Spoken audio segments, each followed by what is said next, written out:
আজকে আমরা দর্শন করব হাতু পিকে অবস্থিত হাতু মাতা মন্দির ও পাণ্ডবদের রান্নাঘর। দিগন্ত রেখায় পাহাড়ের গায়ে ফুটে উঠেছে অপূর্ব আলোকবর্তিকা। কুয়াশার চাদরে ঢেকে রয়েছে সিমলার পাহাড়। হাতু পিকে যাওয়ার জন্য আলাদা করে গাড়ি ভাড়া করতে হলো, কারণ আমাদের যে বড় গাড়ি সেটা ওখানে যাবে না। তার জন্য 6 সিটের দুখানা গাড়ি আমরা ভাড়া করলাম। সেই গাড়িতে উঠে প্রথমে আমরা এলাম নারকান্ডা বাজারে।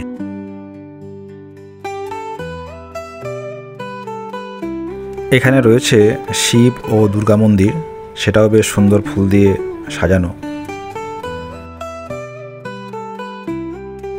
দুই মন্দিরের মূল গেট বন্ধ, তাই দেবতা দর্শন হলো না। মনের ইচ্ছা অপূর্ণ রয়ে গেল। তবে পেটের ইচ্ছা পূর্ণ করার জন্য আমরা পাশে একটা রেস্টুরেন্টে ঢুকলাম।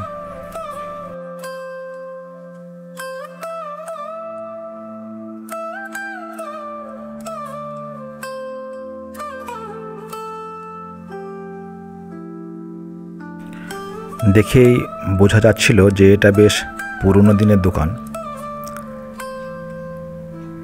আমরা সেখানে ঢুকে আলু পরোটা ও কফি অর্ডার দিলাম এবং ঠিক সময় মতো ওনারা বেশ গরম গরম সেই সমস্ত খাবার আমাদের পরিবেশন করলেন। সেগুলো খেয়ে আপাতত পেটের ইচ্ছা পূর্ণ করে আবার আমরা রওনা দিলাম হাতু মাতা মন্দির দর্শনের উদ্দেশ্যে। নারকান্ডার এই যে বাজার অঞ্চল, এটা বেশ জমজমাট। এখানে বিভিন্ন সবজি এবং ওষুধের দোকানও আছে, তাই যদি কোনো প্রয়োজনীয় ওষুধ লাগে তাহলে এখান থেকে সংগ্রহ করা যেতে পারে। পাহাড়ের গা বেয়ে উতরায় রাস্তা ধরে আমাদের গাড়ি চলতে শুরু করলো। এই রাস্তা কিন্তু বেশ সুন্দর, চারিদিকে ওক, ম্যাপল ও কনিফার গাছের জঙ্গল। সমুদ্রপৃষ্ঠ থেকে এই হাতু মাতা মন্দির প্রায় 11,155 ফুট উচ্চতায় অবস্থিত এবং সিমলা থেকে এই মন্দিরের দূরত্ব সড়ক পথে প্রায় 71 কিলোমিটার এবং নারকান্ডা শহর থেকে মাত্র 7 কিলোমিটার উতরাই পথ।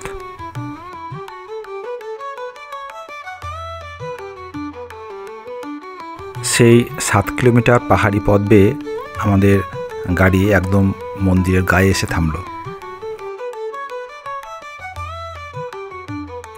ছোট্ট একটা লোহার দরজা, সেই দরজা দিয়ে আমরা হাঁটতে শুরু করলাম।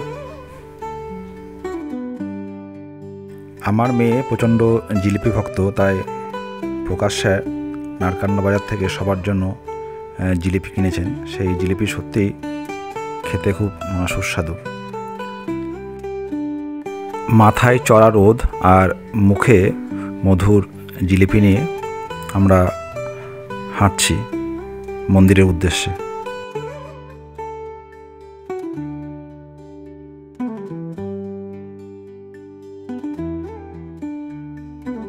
প্রকাশবাবুর কাছে তখনও কিন্তু জিলিপি স্টক রয়েছে, যদি কারোর প্রয়োজন হয় হাত বাড়াবেন।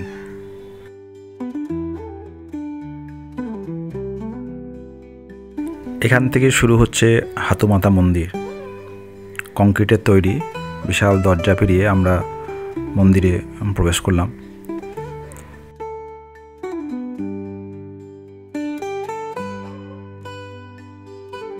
পাশে ভান্ডারায় চলছে খাওয়া দাওয়ার। এর আগে আমরা বিভিন্ন মন্দিরে এরকম ভান্ডারায় অংশগ্রহণ করেছি। তাদের যে আতিথেয়তা সত্যি ভুলবার নয়।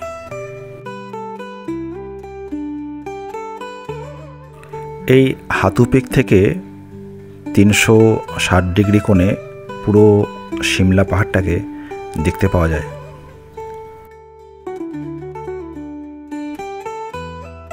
মন্দিরের দেবী দর্শনের আগে আমরা দেখতে পেলাম কিন্নর কিন্নরী দুই নববিবাহিত দম্পতি। সেই সুযোগ আমরা হাতছাড়া করলাম না।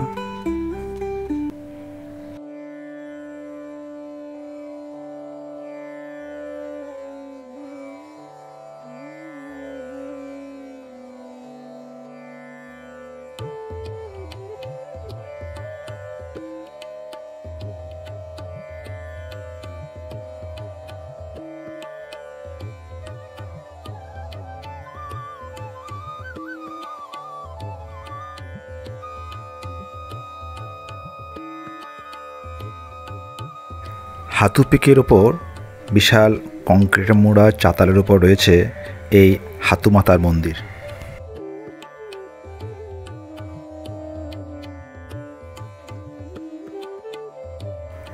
পুরাণ মতে পাণ্ডবদের অজ্ঞাতবাসের সময় এই হাতু পিকে তাঁরা এক দেবী দুর্গার মন্দির প্রতিষ্ঠা করেন। পরবর্তীকালে এখানেই এই হাতু মাতা মন্দির প্রতিষ্ঠিত হয়।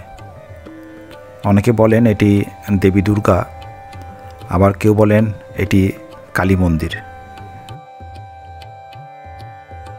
প্রত্যেক বছর জ্যৈষ্ঠ মাসের প্রথম রবিবার এখানে বেশ বড় করে উৎসব হয়।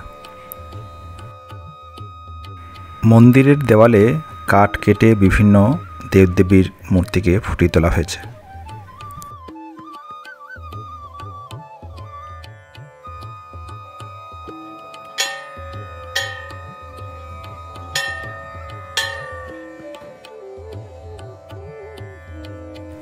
কাঠের উপর সুনিপুণ নকশা এঁকে সুন্দরভাবে গড়ে তোলা হয়েছে এই মন্দির।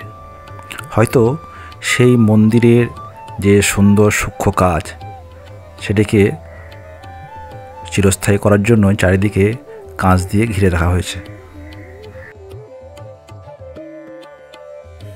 প্রায় 500 বছরের পুরনো হলেও এই মন্দিরের জৌলুসে তার কিন্তু বিন্দুমাত্র ছাপ পড়েনি। এখনও যেন সেই নতুনের মতোই মনে হয়।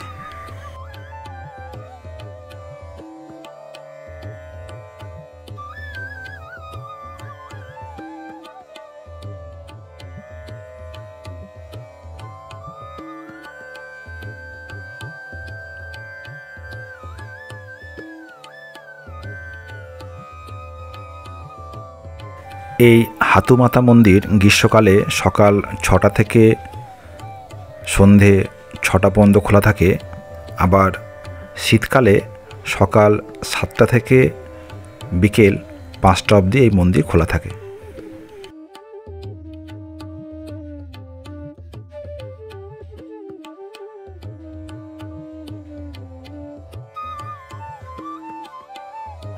সবুজ গাছের মাথা টপকে দূরে দেখতে পাওয়া যায় বরফে মোড়া হিমালয়ের বিভিন্ন পর্বতশৃঙ্গ।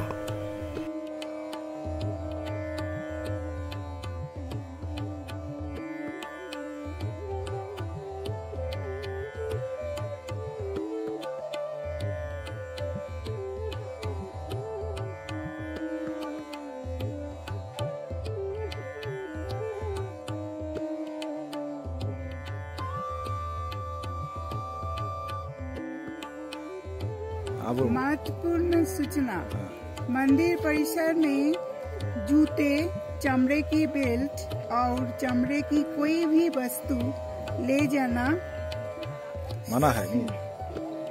सर की मना है।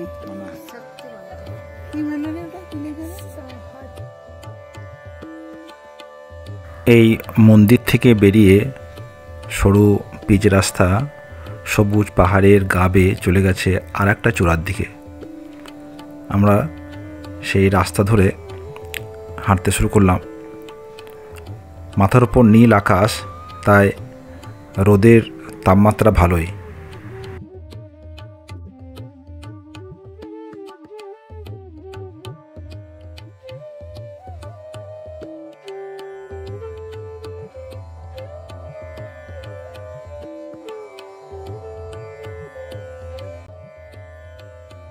হিমাচল প্রদেশের PWD বা পাবলিক ওয়ার্কস ডিপার্টমেন্টের দেওয়া বোর্ড থেকে জানতে পারা যায় যে হাথু পিক 3400 মিটার উচ্চতায় অবস্থিত।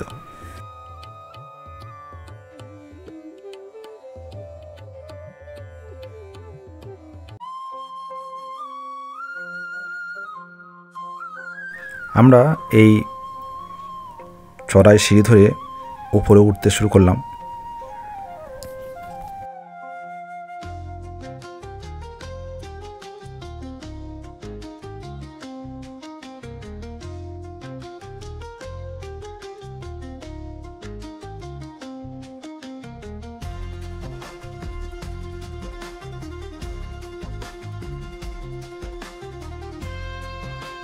এখানে পাশাপাশি দুটি পাহাড় লম্বভাবে দাঁড়িয়ে রয়েছে। এটিকে বলা হয় পাণ্ডবদের রান্নাঘর। অজ্ঞাতবাসের সময় পাণ্ডবরা যখন এখানে ছিলেন তখন ভীম নাকি এই দুটি পাহাড়ের মধ্যে উনুন জ্বালিয়ে রান্না করতেন।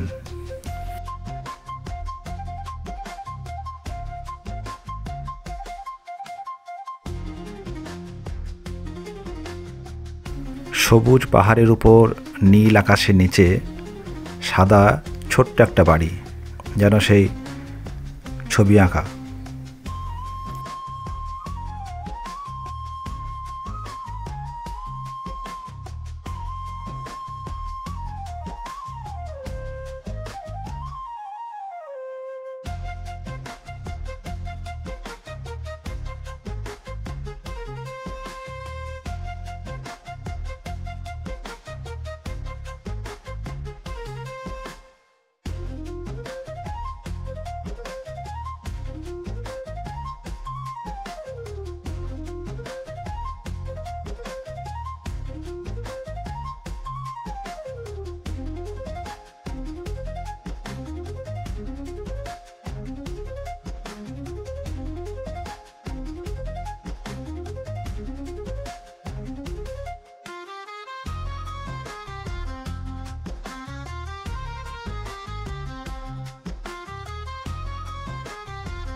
হাতু মাতা দর্শন করে আমরা ফেরার পথ ধরলাম। আমাদের সাথে হাতু পিকের এই মানস ভ্রমণে থাকার জন্য আপনাদের অনেক অনেক ধন্যবাদ। আবার দেখা হবে আগামী পর্বের নতুন কোনো দর্শনীয় স্থানে। সবাই ভালো থাকবেন, আনন্দে থাকবেন।